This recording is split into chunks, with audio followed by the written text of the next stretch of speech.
அனைவருக்கும் உங்கள் ஆசிரியை ஹேமலதாவின் இனிய வணக்கங்கள். 5ஆம் வகுப்பு முதல் பருவம் அறிவியல். அலகு 2 பருப்பொருள்கள் மற்றும் மூலப்பொருள்கள். அதனுடைய மதிப்பீடை நம்ம பார்க்க போகிறோம். பாருங்க. 1. சரியான விடையை தேர்ந்தெடுத்து எழுதுக. இங்கே ஒரு கேள்வி கேட்டிருக்காங்க, அதுக்கு 4 பதில்கள் இருக்கு. எது சரியான விடையோ அதை தேர்ந்தெடுத்து இங்கே எழுதணும். கீழ்கண்டவற்றுள் எது பொருள்களின் நிலையை குறிக்கிறது? நான் 3 நிலைகள் சொன்னா இல்லையா, அதை ஞாபகம் வச்சுக்கோங்க. திட திரவ நீரா, திட திரவ வாயுவா, திட திரவ மரக்கட்டையா, திட திரவ சர்க்கரையா? திட திரவ வாயு. இதுதான் சரியான பதில். கீழ்கண்டவற்றுள் எது திடப்பொருள்? மண்ணெண்ணெய், காற்று, நீர், ஆப்பிள். நல்லா அழுத்தனா அழுத்த முடியாதுன்னு சொன்னா இல்லையா, திடப்பொருள். அதை மனசில் வச்சுக்கோங்க. அப்போ எது? ஆப்பிள். சணல் இழைகள் எதிலிருந்து பெறப்படுகின்றன? இலைகள், தண்டு, பூ, வேர். தண்டு.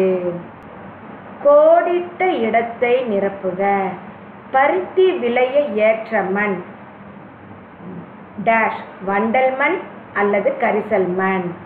பருத்தி இழைகளிலிருந்து நூல்களை தயாரிக்கும் முறைக்கு டேஷ் என்று பெயர்? நூற்றல்.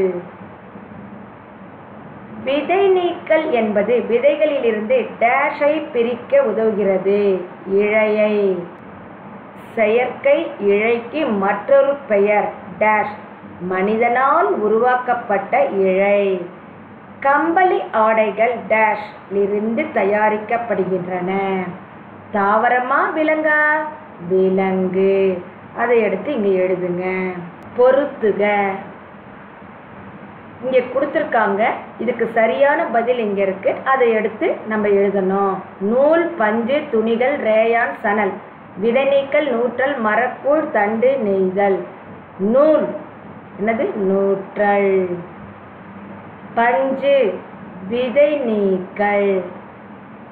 துணிகள் நெய்தல். ரேயான் மரக்கூழ். சணல் தண்டு. இப்போ நூல்னா நூற்றல், பஞ்சு விதை நீக்கல், துணிகள் நெய்தல், ரேயான் மரக்கூழ், சணல் தண்டு. சரியா தவறா என எழுதுக. இங்கே ஒரு வாக்கியம் கொடுத்துருக்காங்க, அது சரின்னா சரி போடணும், இல்லைன்னா தவறுன்னா தவறு எழுதணும். தேங்காயின் வெளிப்புறம் உள்ள பொருள் நார் எனப்படுகிறது. அது சரி. பீன்ஸ் மற்றும் பட்டாணிகள் பயறு வகையை சார்ந்தவை. சரி. மேஜை ஒரு வீட்டு உபயோக பொருள். சரி. நம்ம வீட்டில் பயன்படுத்துகிறோமா இல்லையா, அதுதான். இனிப்பு சோளம் மக்காச்சோள வகையை சார்ந்தது அல்லன்னு சொல்றாங்க. அப்ப இது தவறு. பருத்தி பந்தில் சணல் இழைகள் உள்ளன. பருத்திலியா சணல் இழைகள் இருக்கு? இல்ல. தவறு. கீழ்கண்டவற்றை பூர்த்தி செய்க. இங்க பாருங்க, இங்க திடப்பொருள் கொடுத்துட்டாங்க. அது என்னது? மேசை. நீர் கேட்டிருக்காங்க, அது என்னது? திரவ பொருள். அவன் நம்ம எழுதணும். பருத்தி விதைகள் அது என்ன முறையில் பிரிக்கிறாங்க? ஜின்னிங். அப்ப நூற்றல் பருத்தி விதைகள் ஜின்னிங் முறையில் பிரிக்கிறாங்க. பஞ்சு நூற்றல். நார் இழைகள் டேஷ், பருத்தி இழைகள் பருத்தி செடி. பருத்தி இழைகள் பருத்தி செடின்னு கொடுத்துட்டாங்க. இப்ப நார் இழைகள், நார் எங்கிருந்து கிடைக்கிறது? தென்னை. கருப்பு மிளகு மசாலாக்கு பயன்படுத்துறாங்க. இனிப்பு சோளம் சோள பொருள்கள்.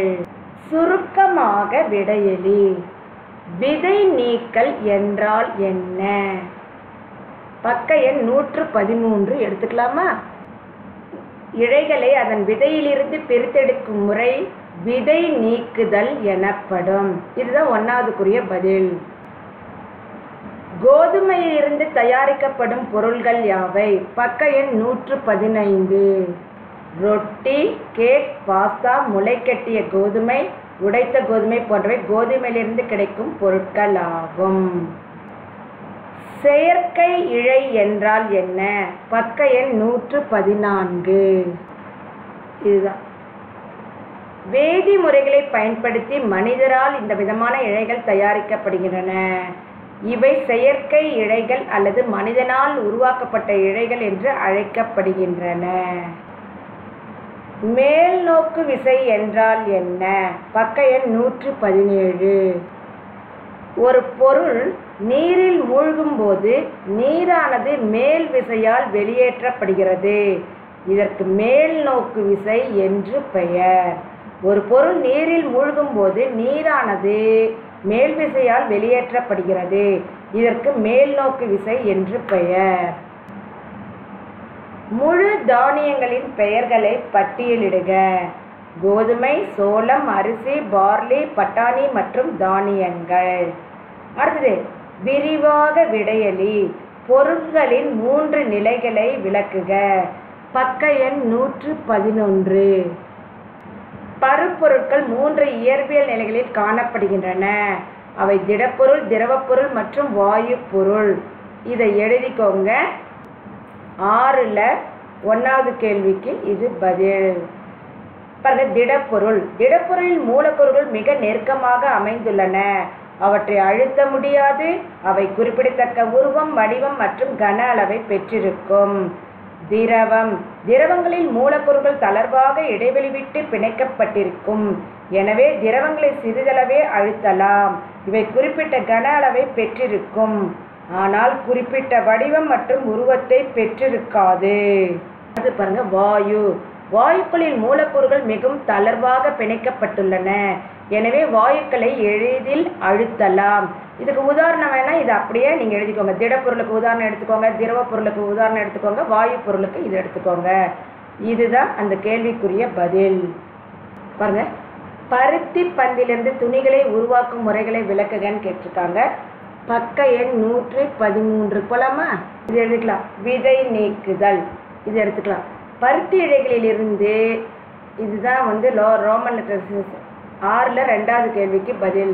பருத்தி இழைகளிலிருந்து நூல்களை தயாரிக்க 2 முறைகள் உள்ளன. இழைகளை அதன் விதையிலிருந்து பிரித்தெடுக்கும் முறை விதை நீக்குதல் எனப்படும். பருத்தியிலிருந்து விதைகளை நீக்கிய பிறகு பெறப்படும் பொருள் பஞ்சு எனப்படும். இந்த பஞ்சை இணைத்து பிறகு நன்கு அழுத்தி பந்துகளாக உருட்டப்படுகின்றன. இது ஒன்று எடுத்துட்டு அடுத்தது எங்கே போனோம்? நூற்றலுக்கு போயிடணும். பஞ்சிலிருந்து நூல் தயாரிக்கும் முறை நூற்றல் எனப்படும். இயந்திரங்களை கொண்டு பெரிய அளவில் நூல்கள் தயாரிக்கப்படுகின்றன. இதுவும் எடுத்துக்கணும். அடுத்தது நூலில் இருந்து துணி உருவாதல். நெய்தல் மற்றும் பின்னுதல் இவை 2 துணிகளை இழைகளிலிருந்து உருவாக்கும் மிக முக்கியமான செயல்முறைகள் ஆகும்.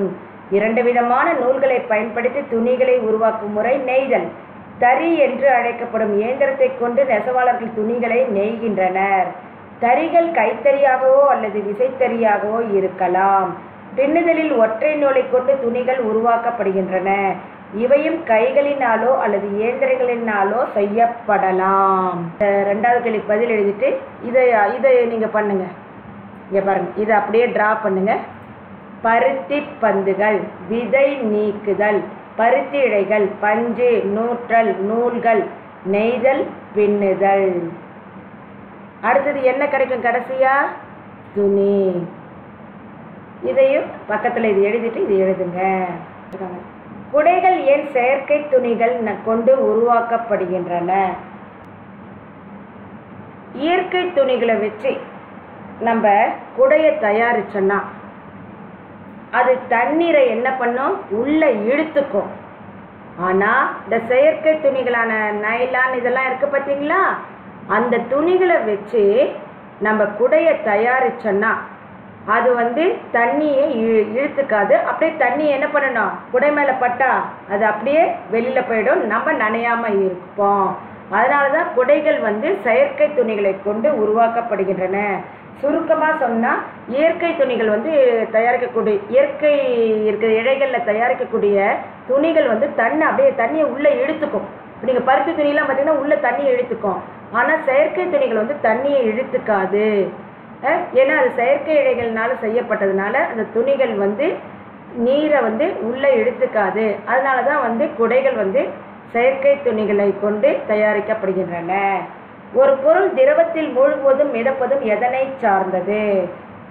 ஒரு திரவத்தில் வந்து அந்த பொருளினுடைய அடர்த்தி அந்த மேல்நோக்கு விசையை விட அதிகம்ன்றதுனால அந்த பொருள் வந்து இந்த திரவத்தில் மூழ்குது. அதுவே ஒரு பொருளினுடைய அடர்த்தி குறைவாக இருந்ததுன்னா அது மேல்நோக்கு விசையை விட குறைவாக இருக்கிறதுனால அது திரவத்தில் மிதக்குது. மறுபடியும் சொல்கிறேன் பாருங்க, ஒரு பொருளினுடைய அடர்த்தி மேல்நோக்கு விசையை விட அதிகமாக இருந்ததுன்னா அது அந்த திரவத்தில் மூழ்குது. ஆனால் ஒரு பொருளினுடைய அடர்த்தி மேல்நோக்கு விசையை விட குறைவாக இருந்ததுன்னா அது திரவத்தில் மிதக்குது.